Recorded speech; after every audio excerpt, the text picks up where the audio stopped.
Hello students, ધોરણ 9 chapter 14ના ભાગ 6માં તમારું હાર્દિક સ્વાગત કરું છું. હવે ભાગ 5ની અંદર આપણે જલચક્ર વિશેની માહિતી મેળવી લીધી. ભાગ 6ની અંદર આપણે નાઇટ્રોજન ચક્ર વિશેની માહિતી મેળવવાની છે. હવે આ જે નાઇટ્રોજન ચક્ર છે એ નાઇટ્રોજન ચક્રની અંદર તમને ખ્યાલ આવી જ ગયો હશે કે નાઇટ્રોજનનું વાતાવરણમાંથી સજીવોમાં અને સજીવોમાંથી પાછું વાતાવરણમાં જે રીતે પ્રોસેસ થાય છે તેને આપણે નાઇટ્રોજન ચક્ર તરીકે ઓળખીએ. એટલે કે નાઇટ્રોજન વાયુ જે છે એનું સ્થાપન થવું અને ફરીથી તેનું ડિનાઇટ્રિફિકેશન કરીને વાતાવરણમાં પાછું મુક્ત થવું, આ રીતે નાઇટ્રોજન વાયુને ગોળ ગોળ ફરવાની પ્રક્રિયાને આપણે નાઇટ્રોજન ચક્ર તરીકે ઓળખીએ છીએ. હવે નાઇટ્રોજન ચક્રમાં જોઈએ તો ન્યુસન તંત્રમાં જોવા મળતું સૌથી અગત્યનું પોષણ ચક્ર છે. હવે ન્યુસન તંત્ર એટલે કે આપણે જે સજીવોમાં જોવા મળતું અગત્યનું પોષણ ચક્ર છે. હવે એમાં નાઇટ્રોજનનું પ્રમાણ અને મહત્ત્વ જોઈએ તો નાઇટ્રોજનનું પ્રમાણ જોઈએ તો વાતાવરણની અંદર નાઇટ્રોજનનું પ્રમાણ 78 એટલે કે 78% છે અને નાઇટ્રોજન જે છે એ વાયુ સ્વરૂપે જોવા મળે છે. હવે સજીવો છે, હવે આ જે નાઇટ્રોજન છે એનું કેટલો ઉપયોગ છે એમાં જોઈએ તો સજીવો જે છે એમાં પ્રોટીન છે, એ પ્રોટીનના બંધારણમાં નાઇટ્રોજન રહેલો છે. સજીવોના રિબોઝોમ્સ એટલે કે આરએનએ, ડીએનએ તેમજ એમિનો એસિડ, ન્યુક્લિક એસિડ આ બધાના બંધારણની અંદર નાઇટ્રોજન વાયુ જરૂરી એવો ઘટક છે. કોઈ બી DNA, RNA, nucleic acid, amino acid, પ્રોટીનનું બંધારણ આ બધાની અંદર જે કાર્બનિક અણુ હોય છે એ નિર્માણ માટે નાઇટ્રોજન એક અગત્યનું પોષક તત્વ છે કે આ બધાનું જે નિર્માણ થાય છે એની અંદર નાઇટ્રોજન ખૂબ જ જરૂરી હોય છે. કેટલાક વિટામિન્સ માટે પણ નાઇટ્રોજન પોષક તત્વ ખૂબ જ અગત્યનું રહેલું હોય છે. જૈવિક રીતે અગત્યના સંયોજનો આલ્કોલાઇડ અને યુરિયાના બંધારણીય ઘટકમાં પણ નાઇટ્રોજન રહેલો છે અને આપણે યુરિયાનો ઉપયોગ શેમાં કરીએ છીએ? ખાતર તરીકે કરીએ છીએ. તો આ બધા સંયોજનોમાં મુખ્ય ઘટક તરીકે કોણ રહેલું હોય છે? નાઇટ્રોજન રહેલો હોય છે. હવે આ જે નાઇટ્રોજન ચક્ર છે એ નાઇટ્રોજન ચક્રનું આપણે 4 વિભાગમાં વિભાજિત કરી દીધું. પહેલું છે નાઇટ્રોજનનું સ્થાપન, ત્યાર પછી છે જૈવ ઘટકોમાં નાઇટ્રોજનનું વહન એટલે કે સજીવોમાં નાઇટ્રોજનનું વહન કઈ રીતે થાય. પછી છે નાઇટ્રોજનનો ભૌતિક પર્યાવરણમાં પુનઃ પ્રવેશ એટલે કે વાતાવરણની અંદર પર્યાવરણમાં ફરીથી નાઇટ્રોજનનો કઈ રીતે પ્રવેશ થાય છે. અને છેલ્લામાં આવશે ડિનાઇટ્રિફિકેશન પ્રક્રિયા એટલે કે જે જટિલ તત્વો છે એમિનો એસિડ છે, આરએનએ છે, ડીએનએ છે એ બધામાંથી નાઇટ્રોજન વાયુને કઈ રીતે છૂટો પાડવો એટલે કે ડિનાઇટ્રિફિકેશનની પ્રક્રિયા. હવે નાઇટ્રોજનનું સ્થાપન આપણે 2 રીતે કરીએ છીએ, એક તો રાસાયણિક રીતે અને બીજું છે જૈવિક રીતે. હવે રાસાયણિક રીતે અને જૈવિક રીતે કઈ રીતે નાઇટ્રોજનનું સ્થાપન થાય છે એની આપણે સમજ લઈ લઈએ. તો સજીવોમાં મુક્ત નાઇટ્રોજન સીધો ઉપયોગ કરી શકાતો નથી એટલે કોઈ પણ સજીવો જે છે એ મુક્ત નાઇટ્રોજનનો સીધો શ્વસન તરીકે ઉપયોગ કરતા નથી. એટલે વાતાવરણમાં રહેલા નાઇટ્રોજનનું ક્ષારોમાં રૂપાંતરણ થવાની પ્રક્રિયાને નાઇટ્રોજનનું સ્થાપન કહે છે.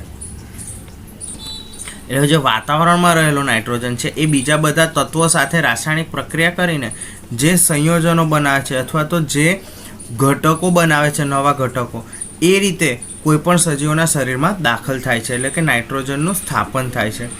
હવે નાઇટ્રોજનનું સ્થાપન આપણે કીધું એ પ્રમાણે 2 રીત છે, એક છે રાસાયણિક નાઇટ્રોજન સ્થાપન અને બીજું છે જૈવ નાઇટ્રોજન સ્થાપન.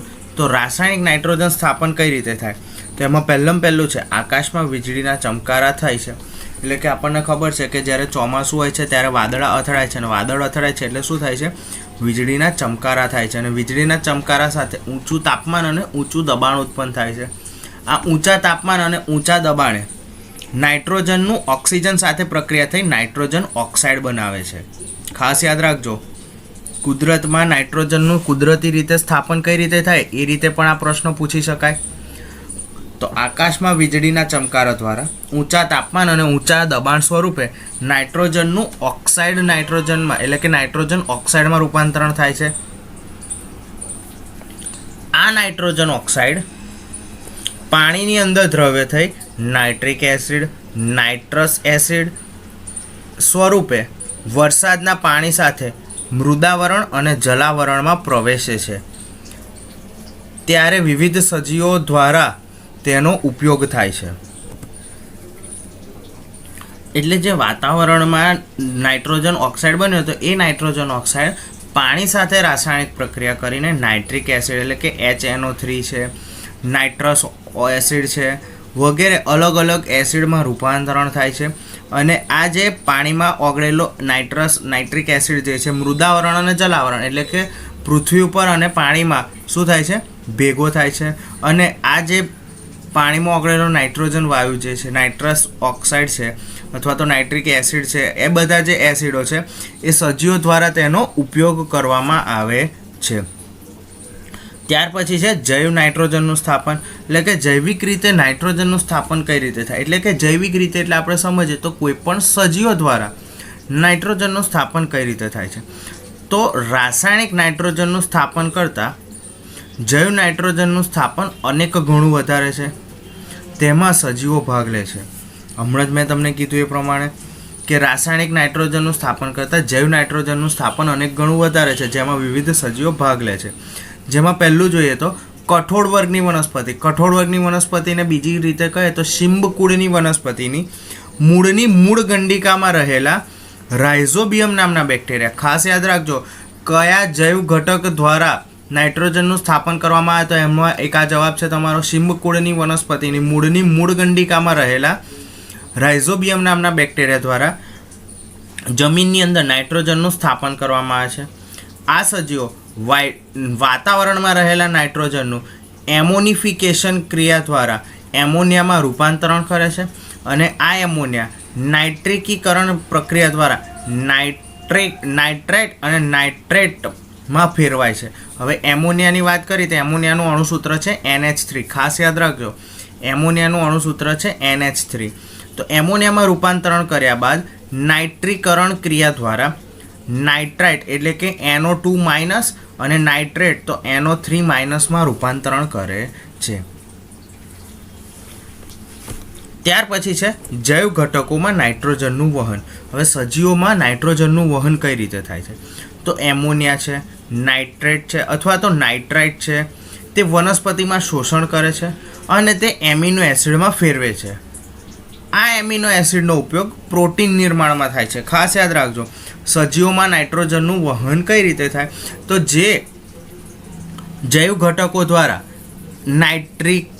નાઇટ્રીકરણ પ્રક્રિયા દ્વારા નાઇટ્રેટ આ બધા જે સંયોજનો બને છે તેનું જમીન દ્વારા શું થાય છે જમીનમાં મૂળ દ્વારા વનસ્પતિ મૂળ દ્વારા તેનું શોષણ થાય છે અને શોષણ થયા પછી તેને એમિનો એસિડમાં રૂપાંતરણ કરે છે.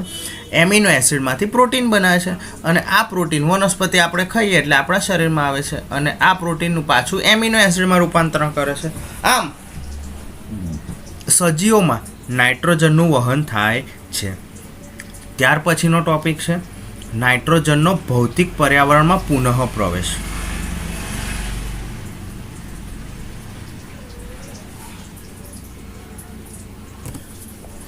હવે જ્યારે વનસ્પતિઓ અને પ્રાણીઓ મૃત્યુ થાય છે ત્યારે તેમનું મૃતદેહ જમીનમાં ભેળવાય છે અને જમીનમાં રહેલા કેટલાક બેક્ટેરિયા અને વિવિધ સંયોજનો દ્વારા હવે જે સજીવો ડેડ થઈ ગયા, ડેડ મીન્સ કે મરી ગયા, તો એ બધા જમીનમાં આપણે દાટી દઈએ છીએ. જેમ કે વનસ્પતિ મરી ગયા તો એના પાંદડા સીધા જમીનમાં માટી કે ગમે તે રીતે દટાઈ જાય છે. કૂતરું, ગાય, ભેંસ ગમે તે મરી ગયું આપણે જમીનમાં દાટી દઈએ છીએ.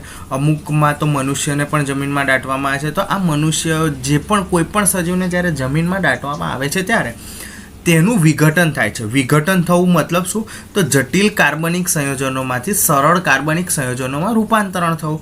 હવે આ કાર્બનિક સંયોજનો જેમ જેમ સરળમાં રૂપાંતરણ થાય તેમ તેમ તેની સાથે જોડાયેલા ધાતુ તત્વ અને અધાતુ તત્વોનું પણ વિઘટન કરવામાં આવે છે.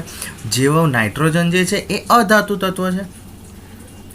તો ભૂમિમાં કેટલાક બેક્ટેરિયા દ્વારા વિવિધ સંયોજનો દ્વારા નાઇટ્રોજનનું નાઇટ્રાઇટ અને નાઇટ્રસમાં રૂપાંતરણ કરી ભૂમિમાં પાછા મુક્ત કરવામાં આવે છે અને વનસ્પતિ તેનો ફરીથી ઉપયોગ કરે છે. એટલે કે આપણે જે સજીવોએ પ્રોટીન ખાધું, વનસ્પતિએ જે પ્રોટીન બનાવ્યું, પ્રોટીન ખાધું તો આપણા શરીરમાં એમિનો એસિડ સ્વરૂપે સંગ્રહ થયું.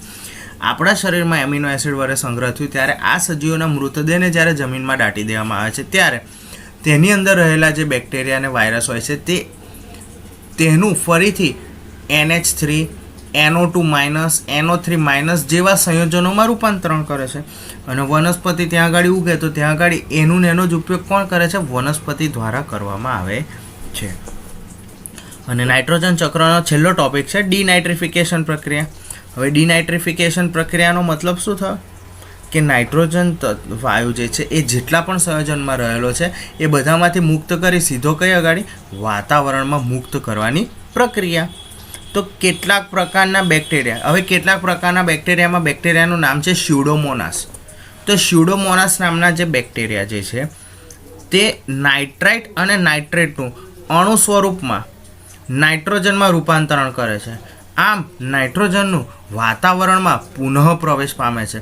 તો કુદરતી રીતે વાતાવરણમાં નાઇટ્રોજન વાયુ પ્રવેશે છે.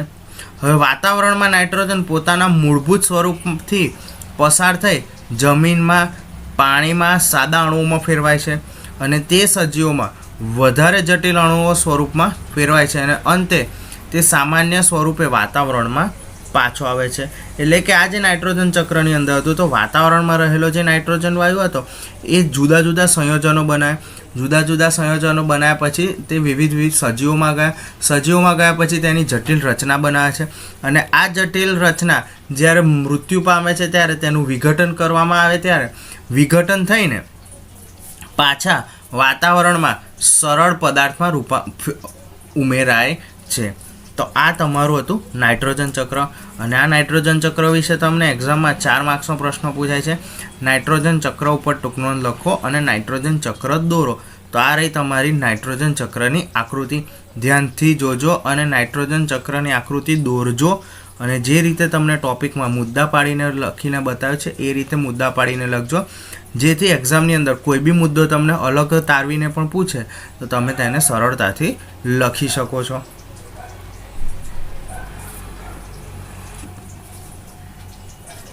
અને આવતીકાલે આપણે કાર્બન ચક્ર ઉપર નોંધ લખવાની છે અને ત્યાર પછી ગ્રીનહાઉસ અસર વિશે આપણે સમજૂતી મેળવીશું.